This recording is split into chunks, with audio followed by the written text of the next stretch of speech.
সমগ্ৰ ৰাজ্যতে পুৱা 7 বজাৰ পৰা সন্ধিয়া 7 বজালৈ সান্ধ্য আইন জাৰি।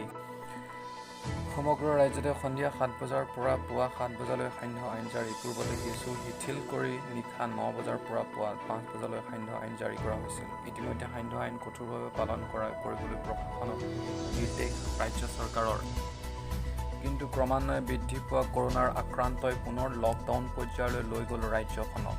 কৰোনা শৃংখল ভংগ কৰিবৰ বাবে এই সিদ্ধান্ত ৰাজ্য চৰকাৰৰ। সন্ধ্যা 5 বজাতেই সকলো দোকান পোহাৰ বন্ধ কৰাৰ আহ্বান মন্ত্ৰী হিমন্ত বিশ্ব শৰ্মাৰ।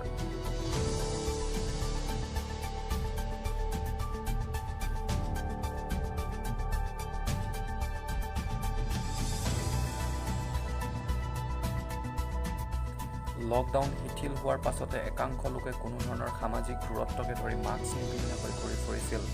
কোৱাৰেণ্টাইন চেণ্টাৰৰ পৰা পলায়ন কৰিছিল একাংশ কোভিড আক্ৰান্ত ৰোগী। সামাজিক সংক্ৰমণ ৰোধ কৰাৰ বাবে কঠোৰ হৈছে ৰাজ্য চৰকাৰ।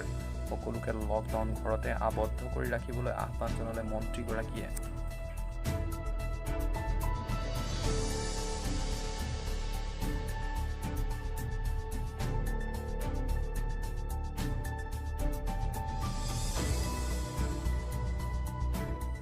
কৰোনা আক্ৰান্ত সংখ্যাৰ বৃদ্ধিৰ ফলত গুৱাহাটী মহানগৰী আজি NHMৰ কাৰ্যালয়ত ৰাজ্যৰ স্বাস্থ্যমন্ত্ৰী ডক্টৰ হিমন্ত বিশ্ব শৰ্মাই এক সংবাদমেল সম্বোধন কৰি গুৱাহাটী মহানগৰীত 14 দিনৰ বাবে সম্পূৰ্ণ লকডাউন ঘোষণা কৰে।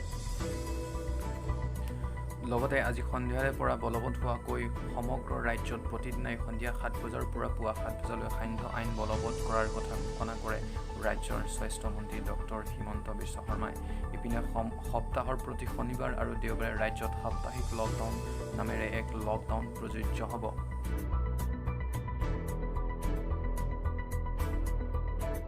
ৰাজ্যত দ্ৰুতগতিত বৃদ্ধি পোৱা কৰোনা সংক্ৰমণক লৈ জটিল হৈ পৰিছে ৰাজ্যৰ পৰিস্থিতি। বিশেষকৈ ভয়াৱহভাৱে কৰোনাৰ আক্ৰান্তৰ সংখ্যা বৃদ্ধিৰ ফলত গুৱাহাটী মহানগৰীৰ সামাজিক সংক্ৰমণৰ দিশে গতি কৰাৰ আশংকাক লৈ স্বাস্থ্য বিভাগৰ লগতে ৰাজ্য চৰকাৰো উদ্বিগ্ন হৈ পৰিছে। যাৰ বাবে দেওবাৰৰ মাজনিশাৰ পৰা গুৱাহাটী মহানগৰীত 14 দিনৰ বাবে লকডাউন ঘোষণা কৰে স্বাস্থ্যমন্ত্ৰী ডক্টৰ হিমন্ত বিশ্ব শৰ্মাই। 12 জুলাইলৈকে এই লকডাউন কাৰ্যকৰী হ'ব। উল্লেখযোগ্য যে বৃহস্পতিবাৰৰ দিনটোত ৰাজ্যত নতুনকৈ কৰোনাত আক্ৰান্ত হৈছে 267 জন। নিশা 11:40 বজাত স্বাস্থ্যমন্ত্ৰী ডক্টৰ হিমন্ত বিশ্ব শৰ্মাই টুইটযোগে এই তথ্য সদৰি কৰিছে।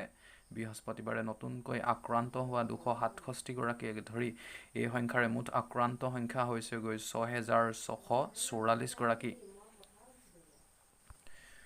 আনহাতে চিকিৎসালয়ৰ পৰা সুস্থ হৈ ৰিলিজ পাইছে 4,033 জনে। এতিয়াও চিকিৎসাধীন হৈ আছে 2,601 পুনৰ লকডাউন ঘোষণা কৰা হ'ল মহানগৰীত। দেওবাৰৰ নিশাৰ পৰা হ'বলগীয়া এই লকডাউন পূৰ্বৰ লকডাউনতকৈ হ'ব কঠোৰ। আজি NHMৰ কাৰ্যালয়ত এক সংবাদমেল সম্বোধন কৰি এই কথা ঘোষণা কৰে ৰাজ্যৰ স্বাস্থ্যমন্ত্ৰী ডক্টৰ হিমন্ত বিশ্ব শৰ্মাই। ইপিনে গুৱাহাটী মহানগৰীত 14 দিনীয়া লকডাউনৰ কথা ঘোষণা কৰাৰ পাছতে মহানগৰ আৰক্ষী আয়ুক্ত মুন্না প্ৰসাদ গুপ্তাই এক সংবাদমেলৰ আয়োজন কৰে। মহানগৰ আৰক্ষী আয়ুক্তগৰাকীয়ে কয়, দেওবাৰে নিশাৰ পৰা বলবৎ হ'বলগীয়া লকডাউনত কঠোৰ হ'ব আৰক্ষী। মই সমূহ মহানগৰবাসীক আহ্বান জনাইছোঁ যাতে ৰাইজসকলে নিজৰ ঘৰতে থাকে। যদি কোনোৱে লকডাউনত আইন অমান্য কৰে তেন্তে আমি আইনগতভাৱে কঠোৰ ব্যৱস্থা ল'ম।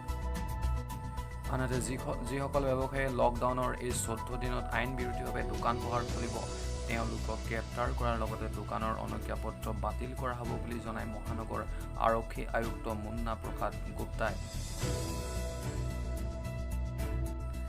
লকডাউন ঘোষণা কৰাৰ লগে লগে বজাৰত ব্যাপক ভিৰ। বিশ্বজুৰি মহামাৰী ৰূপ লোৱা কৰোনা ভাইৰাছৰ সামাজিক সংক্ৰমণ গুৱাহাটী মহানগৰীত উদ্বেগজনকভাৱে বৃদ্ধি পাইছে। ৰাজ্যৰ ৰাজধানী চহৰ গুৱাহাটী এতিয়া কৰোনা ভাইৰাছৰ হটস্পটত পৰিগণিত হৈছে। শেহতীয়াকৈ অস্বাভাৱিক হাৰত কৰোনাত আক্ৰান্ত ৰোগীৰ সংখ্যা বৃদ্ধি পোৱাত উদ্বিগ্ন হৈ পৰিছে ৰাজ্য চৰকাৰ, জিলা প্ৰশাসন। যাৰ পৰিপ্ৰেক্ষিতত স্বাস্থ্যমন্ত্ৰী ডক্টৰ হিমন্ত বিশ্ব শৰ্মাই সমগ্ৰ গুৱাহাটীত পুনৰ 14 দিনৰ বাবে লকডাউন ঘোষণা কৰিবলগীয়া হয়। স্বাস্থ্যমন্ত্ৰীৰ ঘোষণাৰ পিছতে মহানগৰীত অস্বাভাৱিক হাৰত বৃদ্ধি পায় খাদ্য সামগ্ৰীৰ দাম। একাংশ অসাধু ব্যৱসায়ীয়ে লকডাউনৰ সুযোগ লৈ অত্যাৱশ্যকীয় খাদ্য সামগ্ৰীৰ লগতে শাক-পাচলি, মাছ-মাংস আৰু কণীৰ দাম বৃদ্ধি কৰে।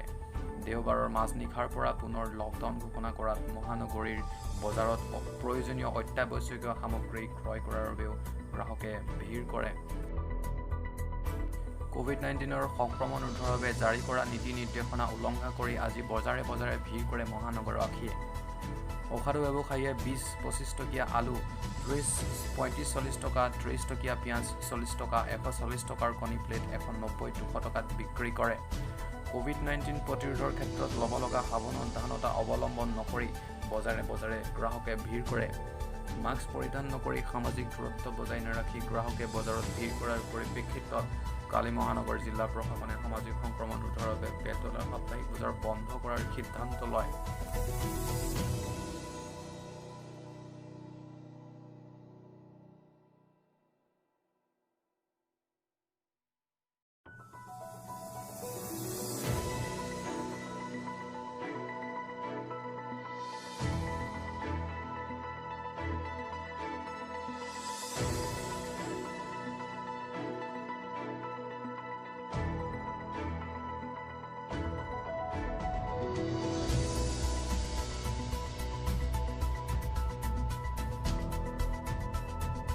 প্ৰাণঘাতী কোভিড-19 সংক্ৰমণে শেহতীয়াকৈ ভাৰতত ভয়াৱহ ৰূপ ধাৰণ কৰিছে।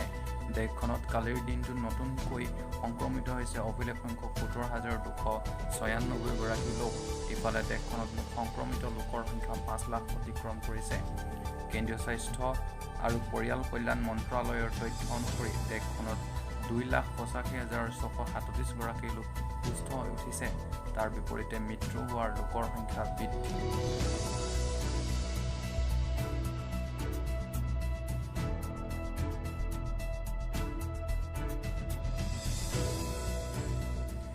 পাইছে 15,424 গৰাকীলৈ।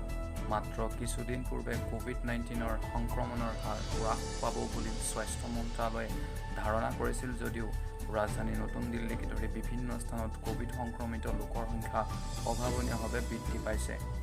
ৰাজধানী দিল্লীত কোভিড আক্ৰান্তৰ সংখ্যা ৭৪,০০০ অতিক্ৰম কৰিছে। অৱশ্যে মুখ্যমন্ত্ৰী কেজৰিৱালে কোভিড আক্ৰান্ত লোকৰ সংখ্যা বৃদ্ধি পালেও পৰিস্থিতি নিয়ন্ত্ৰণাধীন বুলি আজি ঘোষণা কৰিছে।